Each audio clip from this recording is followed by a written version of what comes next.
रोशन कुमार। मैं रवि रोशन कुमार आज फिर 6:30 बजे शाम में ये क्लासेज फिर से कंटिन्यू हो रही है। इस लॉकडाउन की स्थिति को देखते हुए रवि सर ने एसआर ग्लोबल कैरियर इंस्टीट्यूट के तरफ से ये क्लासेज पुनः स्टार्ट हो रही है, यानी अगला क्लासेज आज मैं बताऊंगा कि कैसे कैसे कल हम लोगों ने पढ़ लिया था कि संसाधन किसको कहते हैं, कितने प्रकार के होते हैं, भूगोल क्या होता है। आज हम लोग पढ़ेंगे फिर संसाधन के और प्रकार। जैसा कि हम लोगों ने देखा कि उत्पत्ति के आधार पे कितने प्रकार के संसाधन होते हैं, उपयोगिता के आधार पे कितने प्रकार के संसाधन होते हैं। तो उपयोगिता के आधार पे एक संसाधन को हम लोगों ने पढ़ लिया, वो आपका संसाधन था नवीकरणीय संसाधन। वो कौन सा संसाधन था? नवीकरणीय संसाधन। तो नवीकरणीय संसाधन ऐसे संसाधन जिन्हें भौतिक या रासायनिक विधियों के द्वारा पुनः हम लोग प्राप्त कर सकते हैं, उसे हम लोग क्या कहेंगे? नवीकरणीय संसाधन। हम लोग नवीकरणीय संसाधन, इतना तो क्लासेज हो चुका था। हम नवीकरणीय संसाधन के बारे में आगे फिर से हम लोग कंटिन्यू करेंगे। तो जो ये चैनल है SR global career institute by Ravi sir, इसको देखते हुए आप लोग इसको कंटिन्यू कीजिएगा, इसको लाइक कीजिएगा, सब्सक्राइब कीजिएगा, ताकि मेरा भी मनोबल बढ़ता रहे, मैं वीडियो के प्रति समर्पित रहूं। थोड़ा सा संसाधनों के अभाव में, जैसा कि लॉकडाउन चल रहा है, तो संसाधनों के अभाव में हम अपनी पूरी एफर्ट को एक अच्छे तरीके से नहीं कर पा रहे हैं, क्योंकि हर चीज़ की व्यवस्थाएं हैं नहीं। तो इन सारी व्यवस्थाओं को देखते हुए एसआर ग्लोबल कैरियर इंस्टीट्यूट ने इस तरह का प्रोसेस को लाया है। हम लोग जैसे बता रहे हैं, आज हम लोग फिर से पढ़ेंगे अनवीकरणीय संसाधन। क्या पढ़ेंगे? अनवीकरणीय संसाधन। अनवीकरणीय संसाधन में हम लोग देखते हैं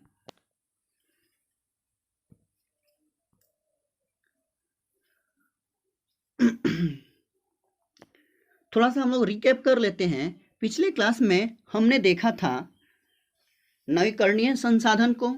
तो नवीकरणीय संसाधन के अंतर्गत क्या क्या आता है? नवीकरणीय संसाधन के अंतर्गत क्या क्या आता है? तो सौर ऊर्जा आता है। क्या आता है? सौर ऊर्जा आता है नवीकरणीय संसाधन के अंतर्गत। तो हम लोग सबसे पहले सौर ऊर्जा के बारे में जानेंगे। जैसा कि नवीकरणीय संसाधन में ये भी हम लोग जान चुके हैं कि ये जो नवीकरणीय संसाधन है, इसको हम लोग समाप्त नहीं कर सकते। जब तक हमारा पृथ्वी रहेगा तब तक हमारा क्या रहेगा? नवीकरणीय संसाधन रहेगा। जैसा कि हम पृथ्वी पे सूर्य रहेगा, जब तक हमारा पृथ्वी रहेगा तब तक सूर्य रहेगा, और सूर्य के माध्यम से ही हमारा क्या रहेगा? आपका सौर ऊर्जा मिलेगा। यानी सोलर प्लेट के माध्यम से सनलाइट पे हमें एनर्जी मिलेगी, उसको हम लोग सौर ऊर्जा बोलेंगे। अगला आपका है पवन ऊर्जा। यानी जब तक पृथ्वी रहेगी और पृथ्वी जब तक रहेगी उस पर पवन रहेगा, और इस पवन को हम लोग पवन ऊर्जा के माध्यम से, ये कभी समाप्त नहीं होने वाला है। जल विद्युत कभी समाप्त नहीं होने वाला है, और भी बहुत सारे ऐसे हैं जो समाप्त नहीं होने वाला है। तो इतना तक हम लोगों ने पढ़ लिया था। अगले में हम लोग पढ़ेंगे अनवीकरणीय संसाधन के बारे में। किसके बारे में पढ़ेंगे? हम लोग पढ़ेंगे अनवीकरणीय संसाधन के बारे में। तो अनवीकरणीय संसाधन को हम लोग देखते हैं।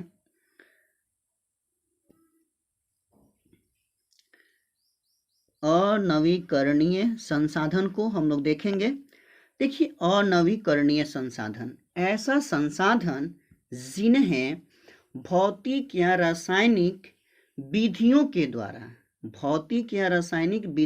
द्वारा पुनः प्राप्त नहीं किया जा सकता है, उसे हम अनवीकरणीय संसाधन, उसमें था कि हम लोग पुनः प्राप्त कर सकते हैं, लेकिन अनवीकरणीय संसाधन में हम लोग पुनः इसको प्राप्त नहीं कर सकते हैं।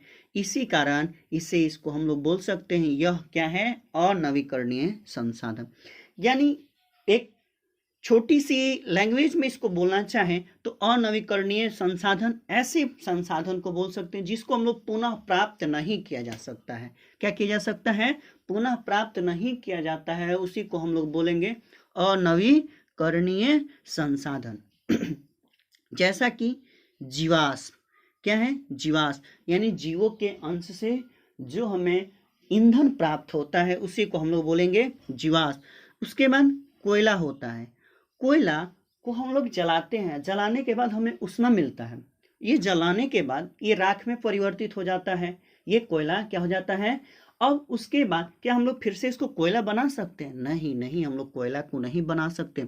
उसी तरह हम लोग पेट्रोल, पेट्रोल हम लोग मोटर बाइक, मोटर कार, इन सारी चीज़ों में हम लोग पेट्रोल का यूज करते हैं। और क्या हम लोग एक बार यूज करने के बाद फिर से पेट्रोल को बना सकते हैं, तो नहीं, हम लोग बना नहीं सकते हैं। इसी कारण इसे अनवीकरणीय संसाधन माना गया है। यानी कहने का मतलब इसे फिर से बनाया नहीं जा सकता है, इसीलिए इसे नाम दिया गया अनवीकरणीय संसाधन। अब बोलता है कि अनवीकरणीय संसाधन को बनाने में क्या लगता है, काफी लंबा समय लगता है। क्या लगता है, यानी इसको बनाने में काफी लंबा समय होता है, और इस संसाधन को हम लोग एक बार प्रयोग करने के बाद ये क्या हो जाता है, फिर से ये समाप्त हो जाता है, इसीलिए इसे नाम दिया गया है अनवीकरणीय संसाधन। अब हम लोग देखते हैं आगे कि स्वामित्व के आधार पे संसाधन को कितने भागों में बांटा गया है। स्वामित्व के आधार पे तो स्वामित्व बोल सकते हैं या मालिकाना हक बोल सकते हैं। तो स्वामित्व के आधार पे संसाधनों को 4 भागों में बांटा गया है। पहला को हम लोग बोल सकते हैं व्यक्तिगत संसाधन, दूसरे को बोल सकते हैं हम लोग सामुदायिक संसाधन, और तीसरे को हम लोग बोल सकते हैं राष्ट्रीय संसाधन, और चौथे को हम लोग बोल सकते हैं अंतर्राष्ट्रीय संसाधन। तो हम लोग सबसे पहले किसको पढ़ेंगे, व्यक्तिगत संसाधन को। किसको पढ़ेंगे, व्यक्तिगत संसाधन। तो बोल रहे हैं कि ऐसा संसाधन जो किसी खास व्यक्ति के अधिकार क्षेत्र में होता है, जो क्या होता है, किसी एक पर्सनल व्यक्ति के अधिकार क्षेत्र में होता है, उसे हम लोग क्या कहेंगे, उसे हम लोग व्यक्तिगत संसाधन कहते हैं। जैसा कि हम लोग देखते हैं भूमि का टुकड़ा, कोई भी भूमि का टुकड़ा होता है तो पर्सनल व्यक्ति का वह क्या होता है, अधिकार क्षेत्र में होता है। या निजी मकान, वो क्या होता है, वह उसके पर्सनल अधिकार क्षेत्र में होता है, पर्सनल मालिकाना होता है। वो जिसको जाना चाहता है, जिसको रखना चाहता है, जिसको आने देना चाहता है, वो उसका स्वयं का अधिकार है। उस पर दूसरे आदमी किसी तरह का कोई प्रतिबंध या किसी तरह का कोई दबाव नहीं बना सकते हैं। इसी तरह का आपका है बाग बगीचा, जिसमें पेड़ पौधे लगे होते हैं, वो भी क्या होता है, स्वयं का अधिकार होता है। लोग चाहे तो उसमें जाते, नहीं तो नहीं जाते हैं। उसी तरह का अन्य जमीन जायदाद जो होता है इसी के अंतर्गत आता है।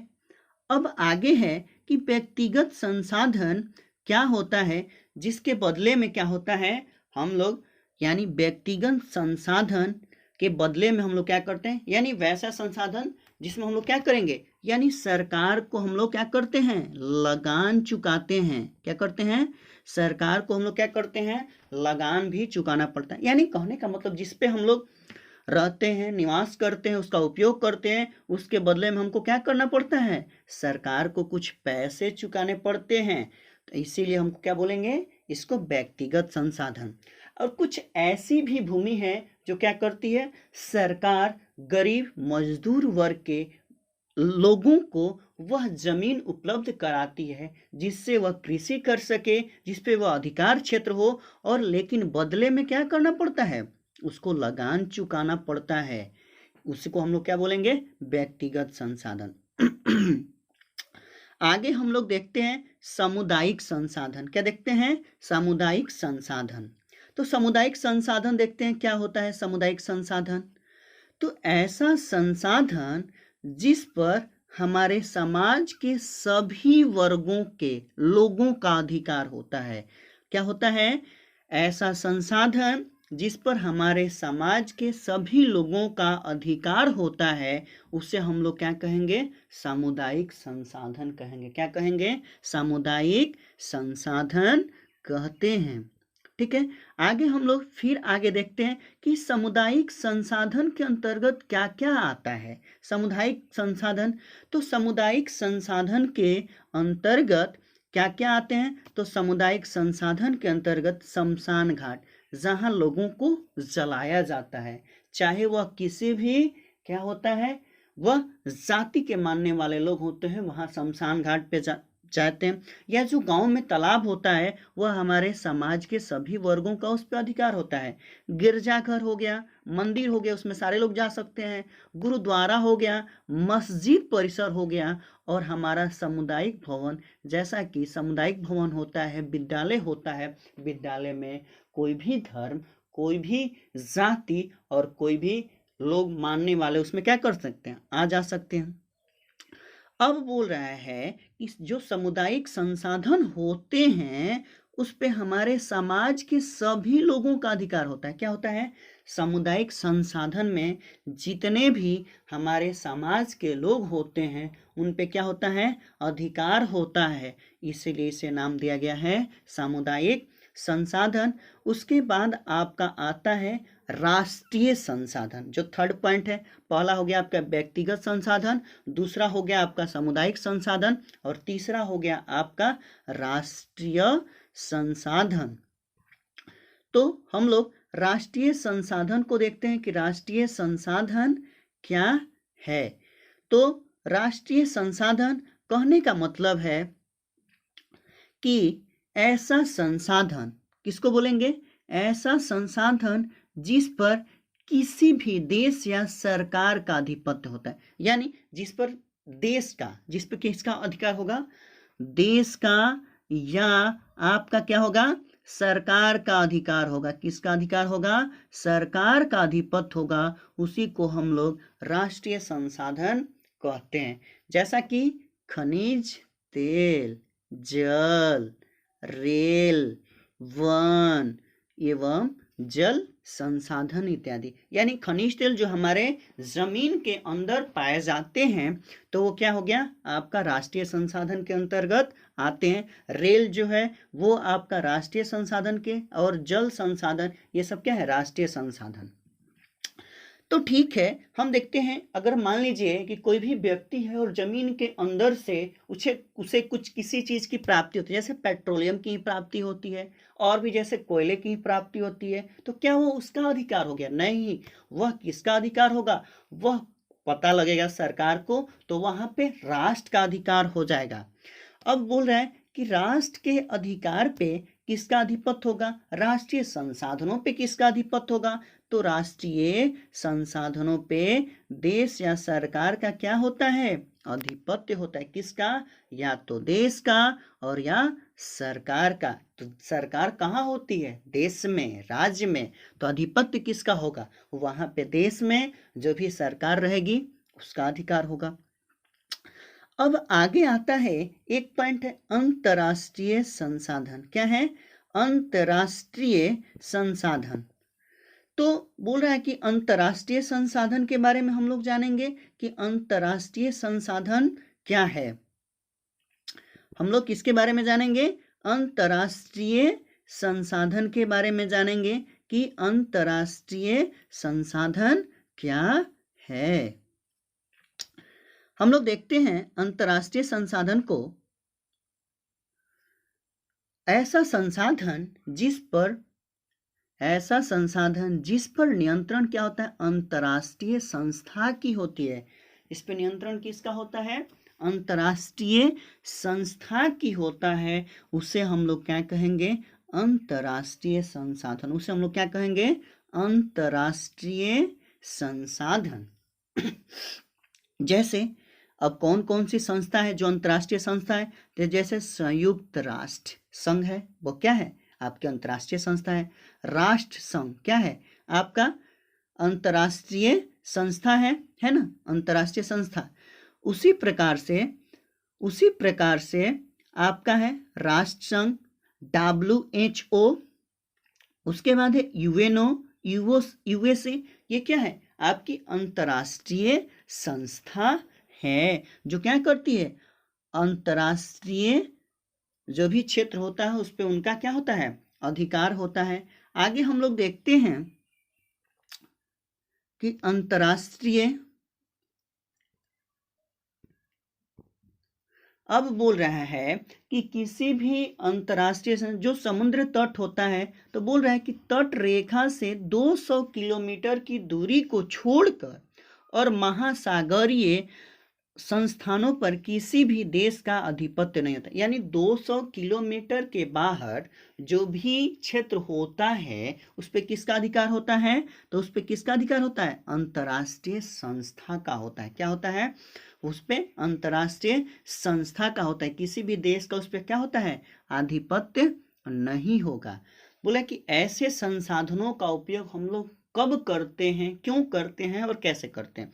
तो ऐसे जगहों का उपयोग, ऐसे संसाधनों का उपयोग जब भी क्या होगा, अनुसंधान के लिए, शोध के लिए जब भी हमें काम करना पड़ेगा तो हम अंतर्राष्ट्रीय संस्था के सहयोग से, सहमति पर हम लोग राष्ट्र के द्वारा उस पे हम लोग क्या कर सकते हैं, उस पे हम लोग काम करते हैं। जब तक हम अंतर्राष्ट्रीय संस्था से उस पे हम लोग बात नहीं करेंगे, उससे हम पूछेंगे नहीं, जब तक हम किसी तरह का कोई उसमें, जब तक हमें सहमति नहीं मिलेगा हम उस पे काम नहीं कर सकते हैं।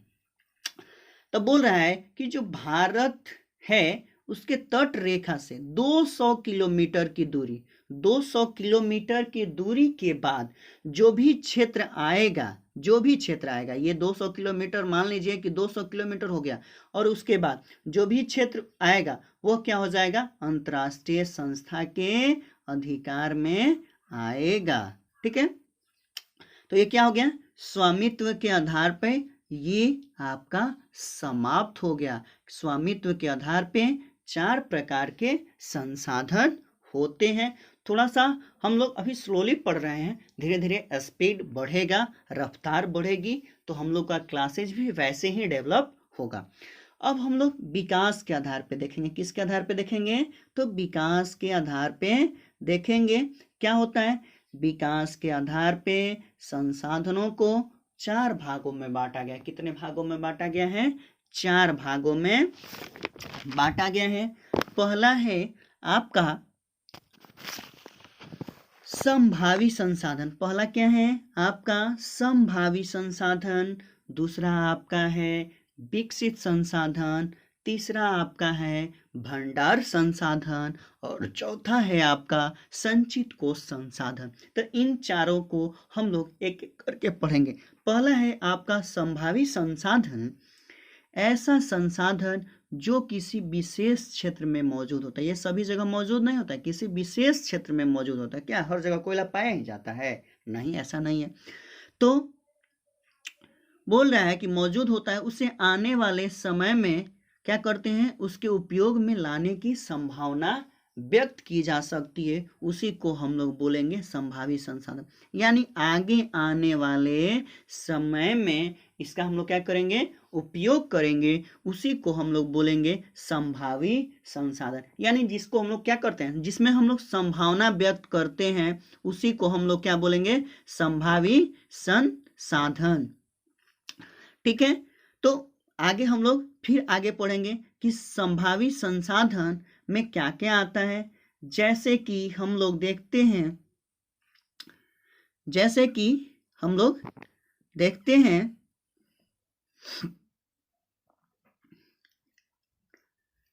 हिमालय क्षेत्र में पाए जाने वाले खनिज। यानी बोल रहा है कि हिमालय क्षेत्र में, यानी हिमालय क्षेत्र में जो हिमालय का क्षेत्र है और उसमें जो पाए जाने वाले खनिज है, तो वो क्या कहलाएगा, आपको संभाव्य संसाधन होगा। कि वहां पे संसाधन है, वहां पे क्या करेंगे, उसको खोदेंगे तो हमें खनिज प्राप्त होगा। वैसे ही राजस्थान एवं गुजरात क्षेत्र में भी पाए जाने वाले पवन है, पवन ऊर्जा एवं हम लोग उसका वहाँ पे क्या कर सकते हैं, सौर ऊर्जा का प्रयोग कर सकते हैं। यानी संभावना व्यक्त हो रही है कि हम लोग राजस्थान एवं गुजरात में क्या है, वहाँ पे पवनों का दबाव अधिक रहता है और सनलाइट क्या होता है, वहाँ पे सनलाइट का टेम्परेचर यानी सूर्य का प्रकाश अधिक होता है।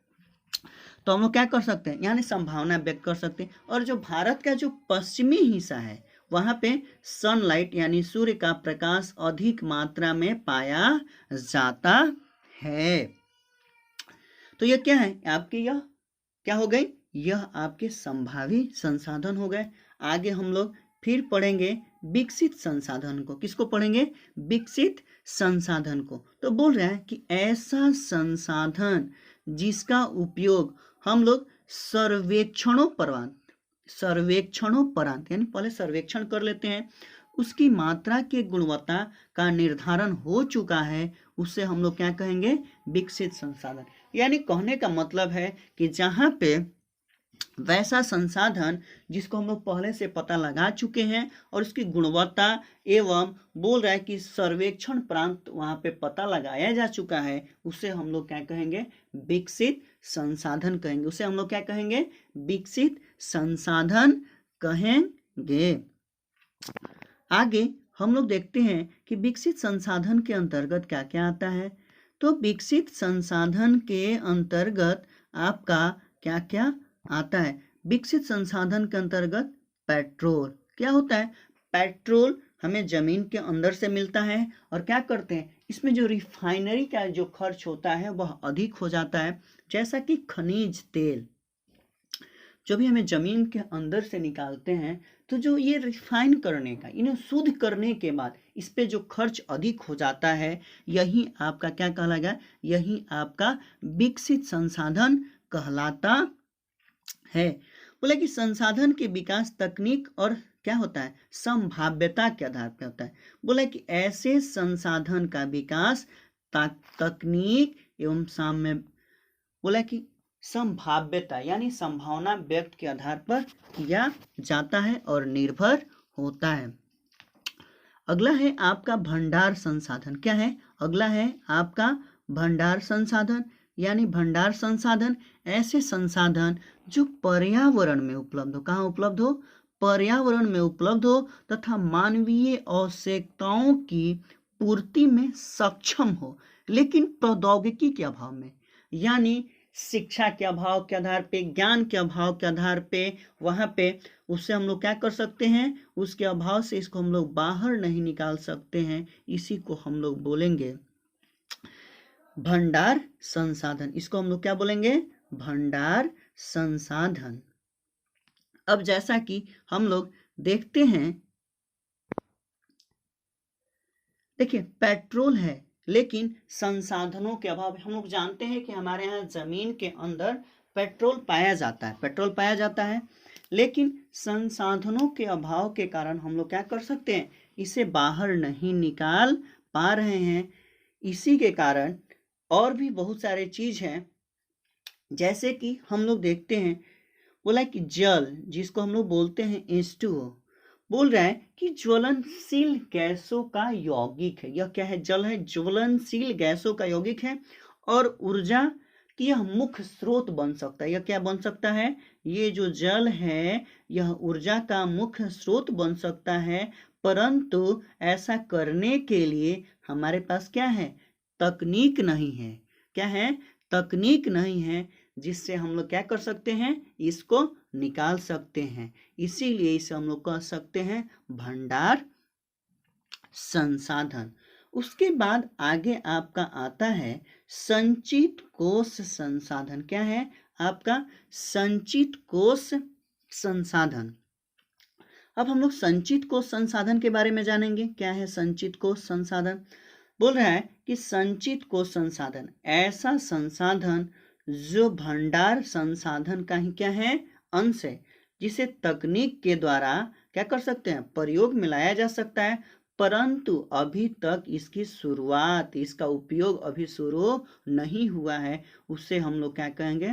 संचित कोष संसाधन कहेंगे। इसका उपयोग हम लोग भविष्य में आवश्यकताओं की पूर्ति के लिए क्या करते हैं? पूर्ति के लिए करते हैं। इसका उपयोग हम लोग क्या करते हैं? ऐसा उपयोग आने वाले समय में, आने वाली अगली पीढ़ी के लिए हम लोग इसका उपयोग करेंगे। अब है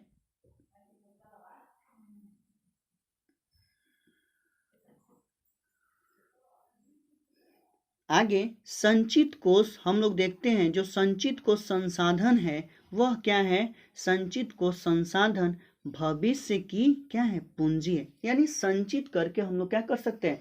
जैसे हम लोग रुपए पैसे को बचा के रख सकते हैं तो वह भविष्य की पूंजी है, उसी तरह से हम लोग संसाधन को बचा के रखेंगे तो वह क्या है? भविष्य की पूंजी है। और ऐसे संसाधन हमें वन में और बांधों के जल में हम लोग क्या कर सकते हैं? इसको संचित कर सकते हैं। यानी बांध के जल को हम लोग क्या करेंगे? संचित करके हम लोग इसको बना सकते हैं। वन को हम लोग क्या कर सकते हैं? बचाकर ऐसे संसाधनों का हम लोग उपयोग कर सकते हैं। अब हम लोग आगे देखेंगे, आगे जो भी है इसको हम लोग देखेंगे कि संसाधन का नियोजन कैसे कर सकते हैं, संसाधन को हम लोग कैसे कैसे बचा सकते हैं। तो ये हम लोग आगे के अगले क्लास में पढ़ेंगे कि हम लोग संसाधन को कैसे बचा सकते हैं। हम आगे फिर अगले क्लास में कंटिन्यू करेंगे। अगले दिन हम लोग फिर आएंगे और पढ़ेंगे कि संसाधन को हम लोग कैसे कैसे बचा सकते हैं, संसाधन को बचाने के लिए संसाधन का विकास कैसे हुआ, संसाधन को हम लोग किन किन माध्यमों से बचा सकते हैं, और संसाधन को अगर हम लोग नहीं बचा सकते हैं तो हमें क्या क्या दुष्परिणाम, क्या क्या कुप्रभाव देखने के लिए मिल सकता है। तो जितने भी स्टूडेंट देखें एक बार कमेंट करें कि सर आपने कैसे पढ़ाया, हमें किस किस चीज़ में समझने में प्रॉब्लम आ रही है, क्या क्वेश्चन होगा। अगर किसी को नहीं समझ में आए तो ये कमेंट जरूर करें कि हमें किस तरह से, और अगर कोई भी सजेस्ट करना चाहे तो सजेस्ट कर सकता है कि सर और ऐसे हम लोग को समझ में आएगा। थैंक यू, धन्यवाद। आगे आप लोग फिर अगले क्लास में हम लोग बने रहिएगा। हम लोग फिर आएंगे इसी क्लास को लेकर। सब लोग लाइक सब्सक्राइब ज़रूर करें ताकि हम इसको, मेरा मनोबल बढ़ता रहे।